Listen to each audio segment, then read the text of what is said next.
you guys have figured out what works for you, and I haven't really thought about that, but that brand image is really important. I mean, like it might Yes. not work for you right now, but other farms like that might be their brand. But for right now, you guys as your brand is the farm store, and I think that's.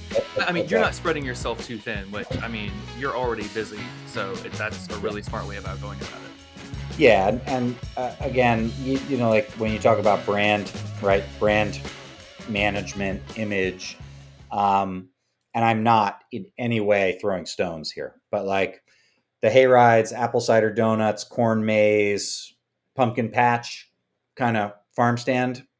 That's not us. That's not what we do, right?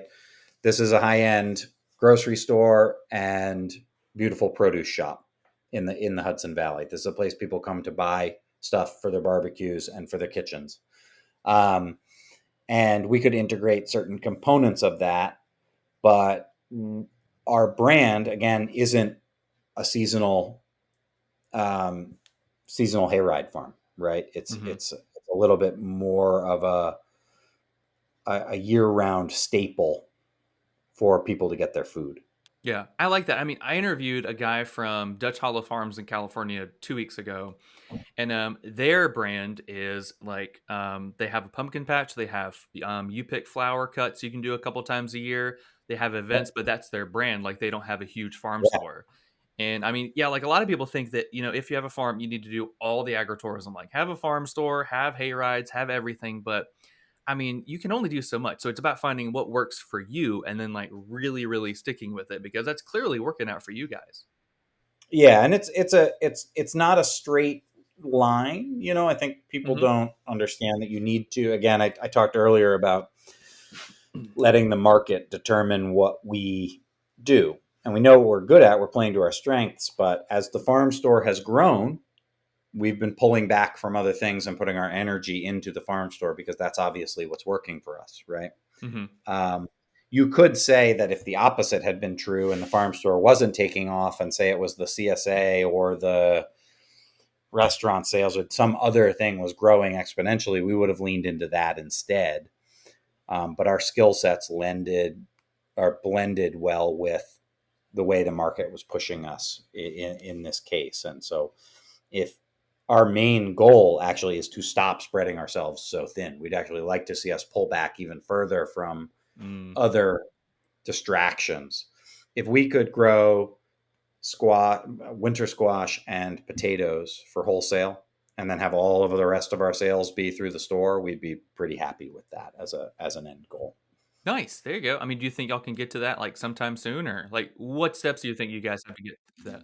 I mean, we're on the cusp of that already. Every year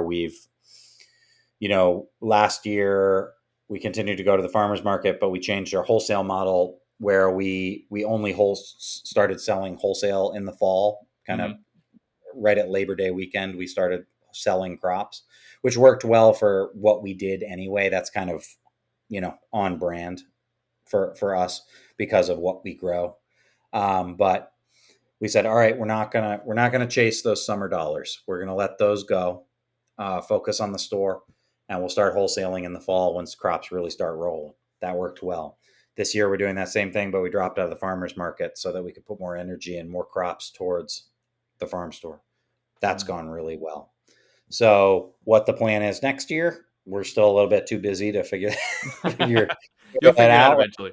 That's more like a post Christmas conversation most of the time. That's our slow period is after the holidays, after New Year's. Things start to Mm. slow down around here a little bit, and that's when we'll start the strategic planning that we do every winter and figure out, like, okay, did we grow? Did the store grow enough to justify simplifying the operation, or do we need to stick with the plan and be more incremental? I like that. And how important is it to have the plan, but also to pivot if when you realize like maybe the plan wasn't a good plan and you need to change the plan? Oh, yeah, plans don't mean anything. Anybody, it doesn't mean anything. You have to be very, very flexible in any industry. You have to be very, very flexible with like what's working. Like if something's not working, you got to stop doing it. You either got to fix it or stop doing it. Hmm. That's just the way it is. Um, so far, and all of these decisions in in the winter are gambles, right?